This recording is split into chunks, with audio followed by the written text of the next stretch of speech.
join me if you like. You and Becca walk through the city streets, people rushing all around you. Look at all these people. I love the energy here. You like getting bumped into by dozens of strangers? Honestly, yeah, I've missed it. I grew up in the area, but we had to move away a few years ago. Now that I'm back, I get these floods of nostalgia, like I'm living in the past and present both at once. Do you ever think about that? About time, I mean? I guess. I just. I'm more focused on the future. I'm always excited to see what happens next. I guess the future is coming whether we like it or not. You make it sound so ominous. The future could be ominous or completely benign. Honestly, it's probably a little of both. Whatever is coming is going to hold more joy and pain than everything we experienced so far. That's probably true, but I still can't wait to see what happens. Me neither. Beckett laughed to himself. What's so funny? It's weird. I just had this flash of a feeling like I was understood. Do you ever get that? Yeah, not too often, but sometimes. Not often enough. But stick with me. Maybe we can fix that. You and Becca spent the next hour walking to the city, talking the whole way, and that's why I always check the pockets before I buy something at a secondhand store. That's hilarious. I feel like we could keep talking like this forever and not get bored. Speaking of which, is it really 5:30? I totally lost track of time. Get it. Got it. Hey, if you need to take off and finish some homework or something, don't let me stop you. Actually, I finished my work this morning. What about you? Me, I'm done with high school. The popularity rat race, the endless standardized tests, and the fake people. Really? I'm actually loving high school. Of course, my school isn't like most other ones. From what you tell me, it sounds like you've done a lot of work to make that place what it is. Most people just sit around complaining about things. You build things. You bend the world to fit your vision. I just think of it as making a cool place for my friends to hang out. Don't sell yourself short, Yanika. You're doing unbelievable things. Of course, not everyone can pull that off.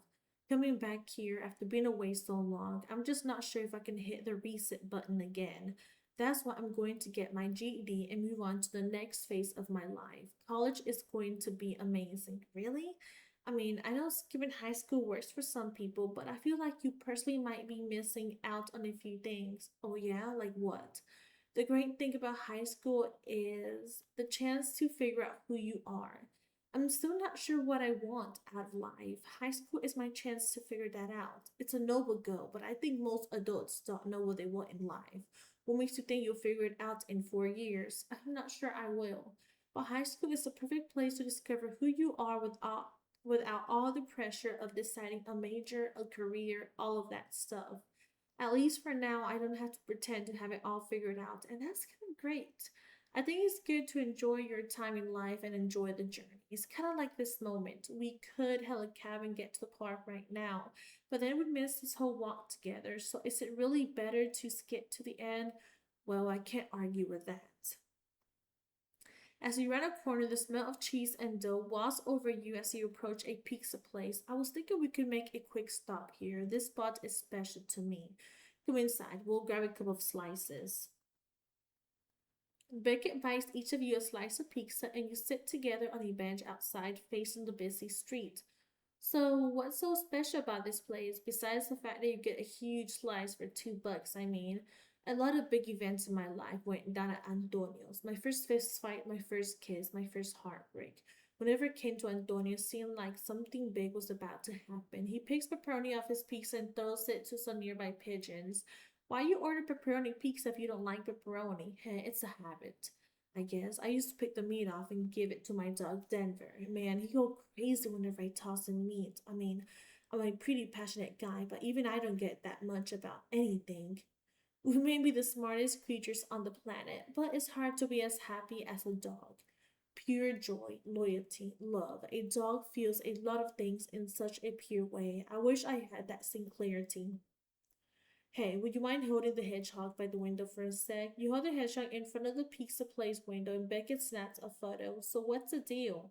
You're taking this stuffed hedgehog on a world tour or something? A few last pictures before you bring it back? Basically. You take another look at the hedgehog. It's old and covered in teeth marks. You squeeze it and it makes a honking sound. It's a dog chew toy, isn't it? You're getting it back to your dog Denver? Yup.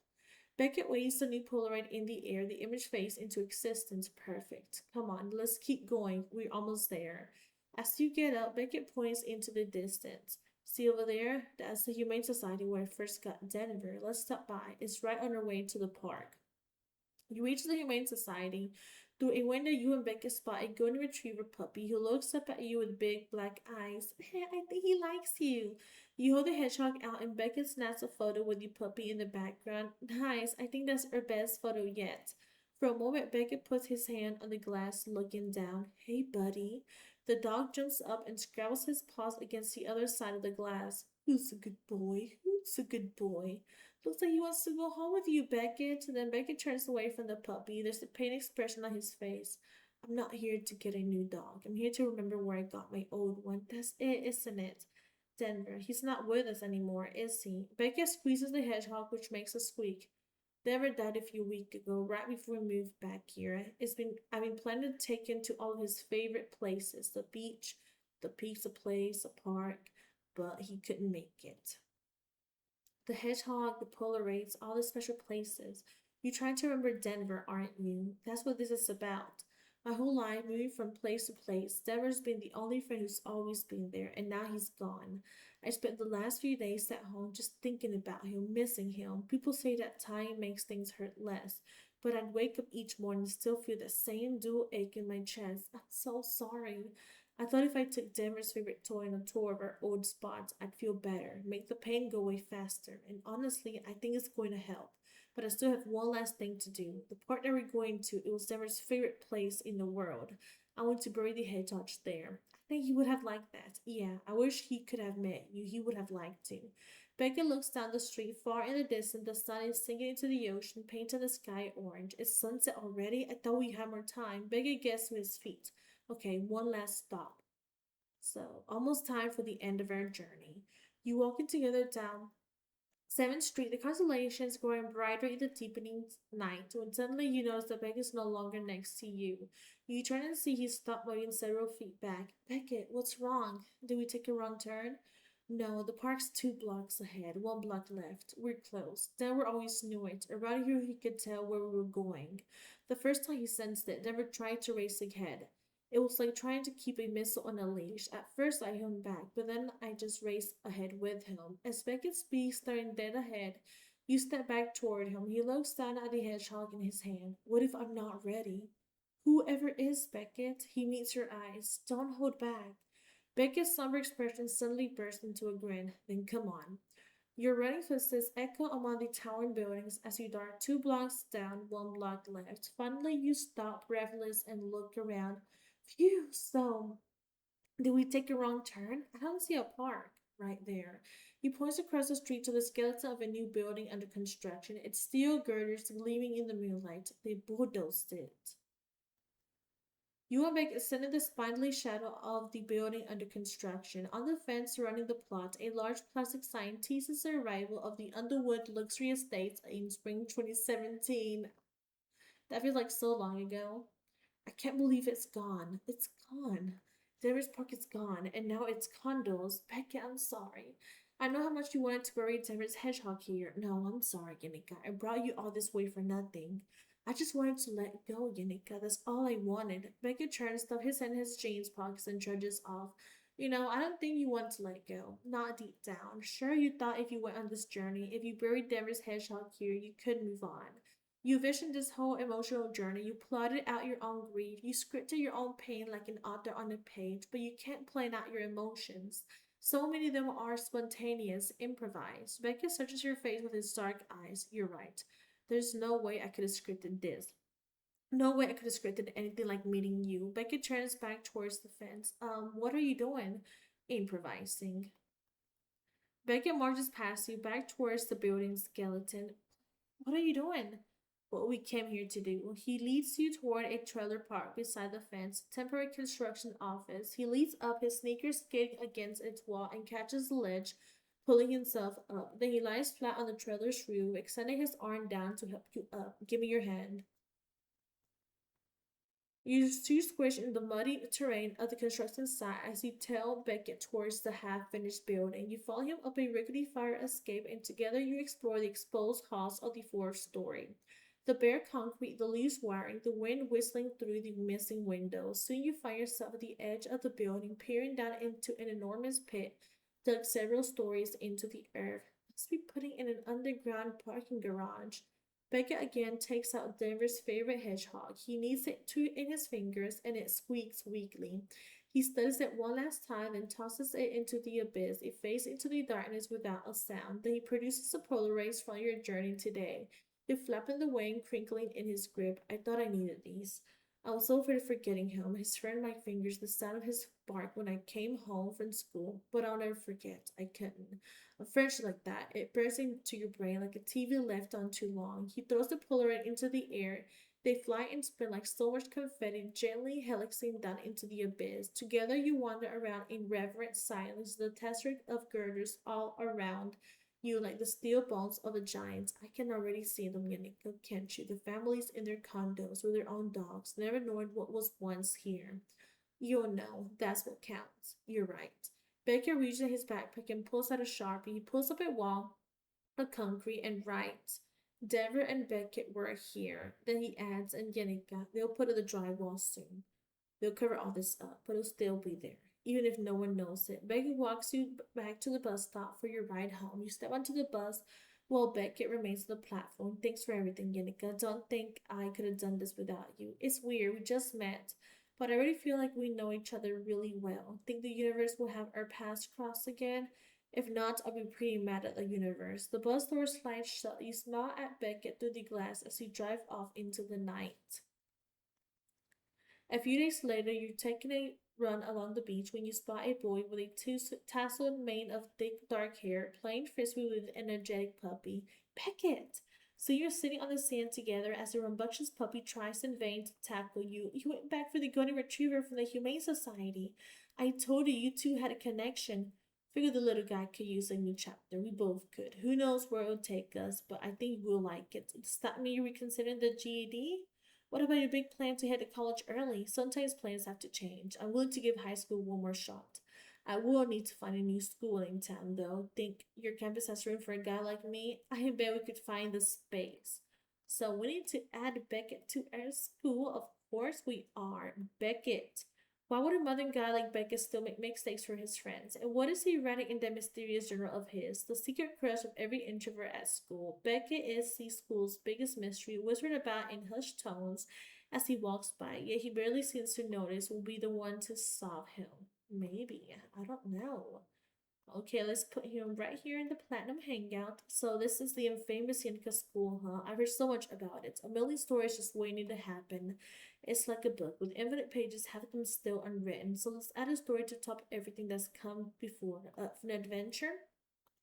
I guess.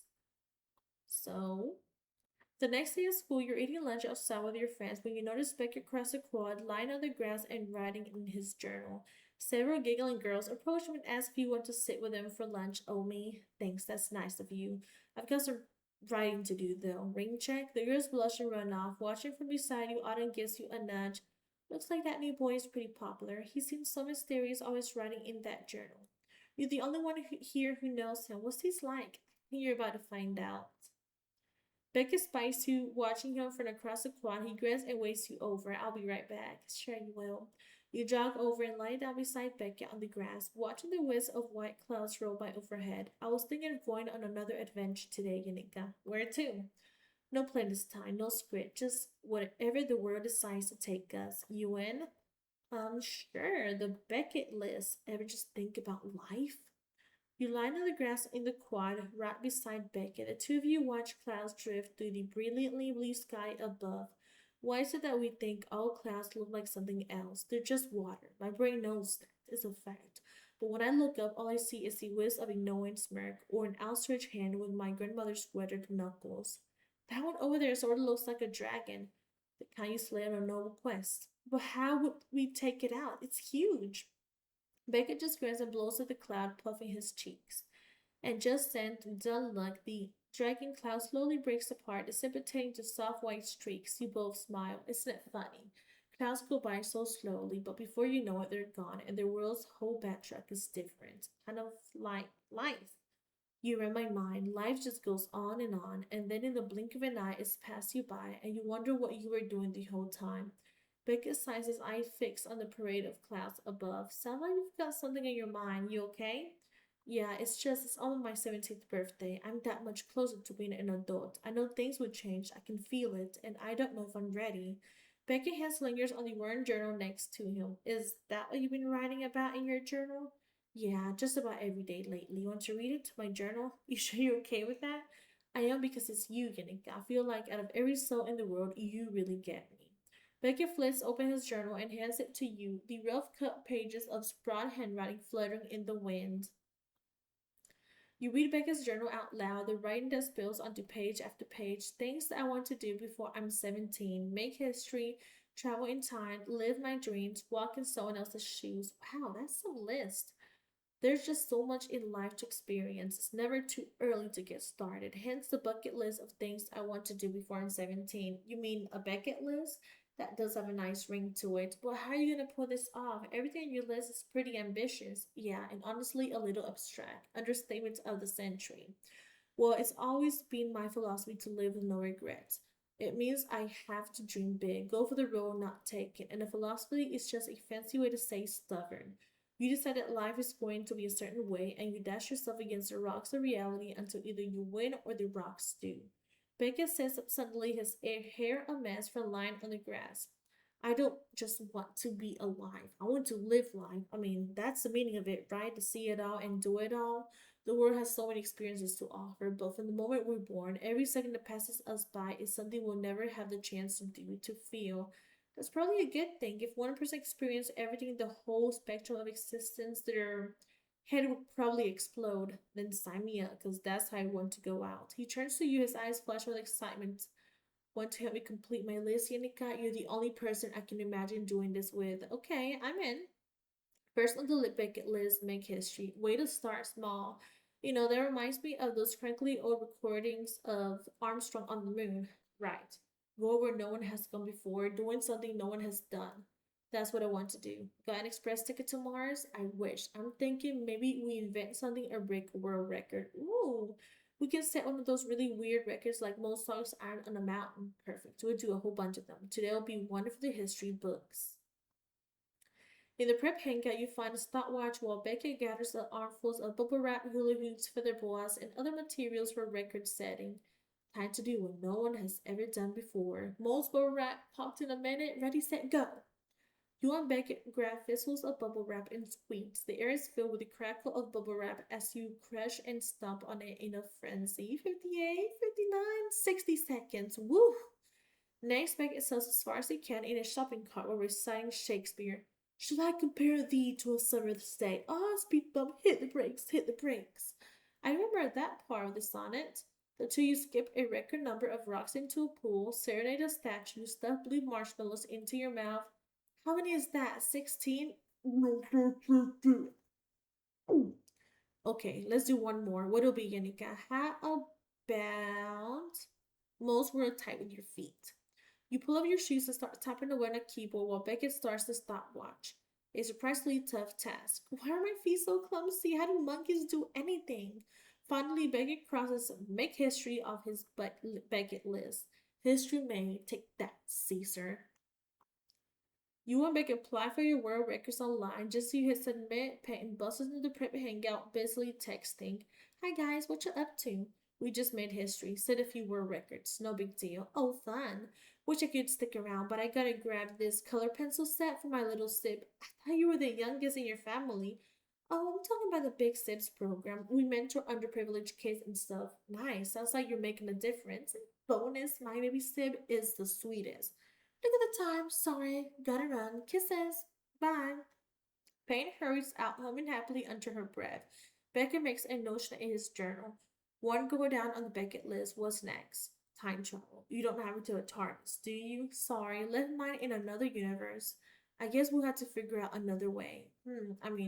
I know technically we're always traveling through time, but just living moment to moment. But what I really wish I could do is see it all at once. Live through the Ice Age of the Renaissance, the Industrial Revolution. What if we could see it all at once?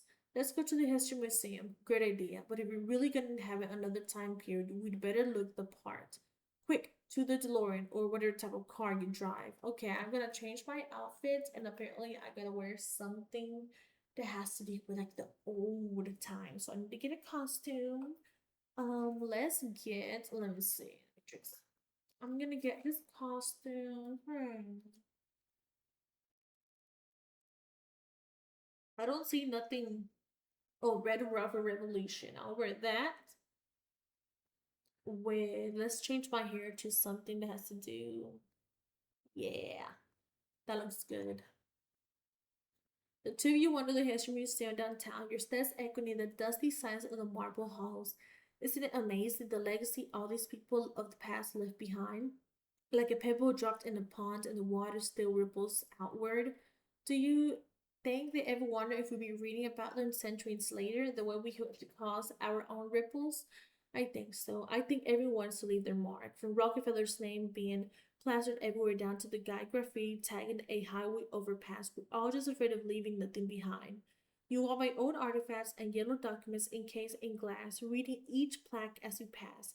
Beckett stops in front of a life-size exhibit of a Victorian-era sitting room. Yannicka, this isn't enough. Right now, I feel like I'm just a spectator, not someone traversing the path of time. We need to do more. With that, Beckett honks directly into the sitting room exhibit. He holds out a hand to you. Listen, really live in the past, Yannicka. Come on. Okay, but you're taking the fall for this. You hop the railing too, landing between an ancient pianoforte and a chaise lounge. We're part of the exhibit now, so look sharp. A few museum girls approach, distractedly reading the gallery map. When they look up, you stay still as a statue. I'm gonna play the piano for it.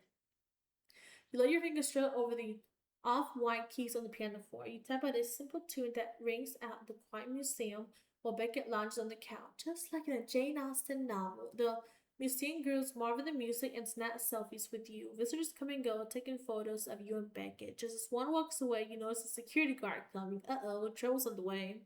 The security guard shouts at you to get off the exhibit. You and Beckett vault over the railing and sprint out of the museum. Whew! That's enough of the past for me. Yep, about the time we got back to the future. Outside the museum, Beckett thumbs open his journal. One of the lines jumps out at you. Live my dreams. That's a big order, Beckett. Yeah, I don't know about that one. I doubt I'm going to become a Polish travel blogger or have tea with J.R.R. Tolkien anytime soon. How about we do this literally? We will reenact your dreams. Are you sure my dreams can get pretty bizarre? Got any examples? You could say that.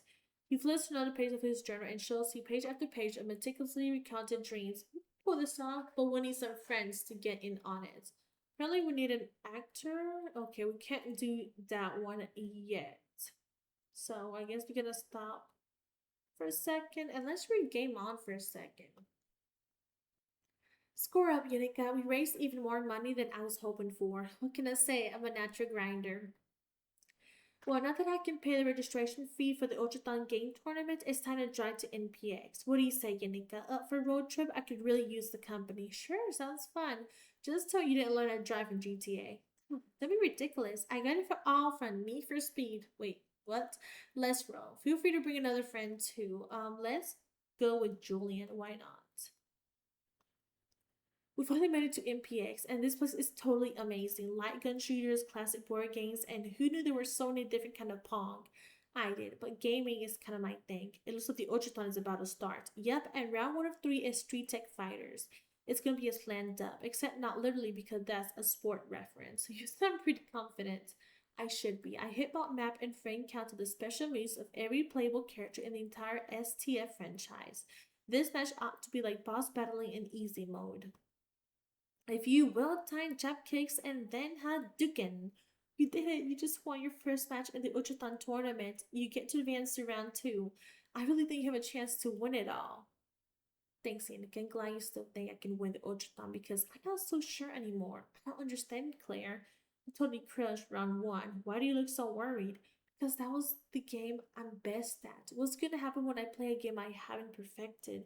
You really worried about that? Of course I am. Every single one of my opponents has braved the jungles of Pandaria, driven back demons in Sanctuary, and bred at least 2 rainbow dragons. I'm just not sure I've got what it takes to elevate my skills to their level. Sure you do. You mastered one game. I can help you master other games too. Let's level her up to level 4. And let me know if you're enjoying this series and if it's as nostalgic as it is to me. And we're playing this all the time. Ooh, that's actually a pretty cool outfit. Level up. I just went King of Kong with the old school arcade classic. Right before that, you sunk my battleship. You're right, Yanika.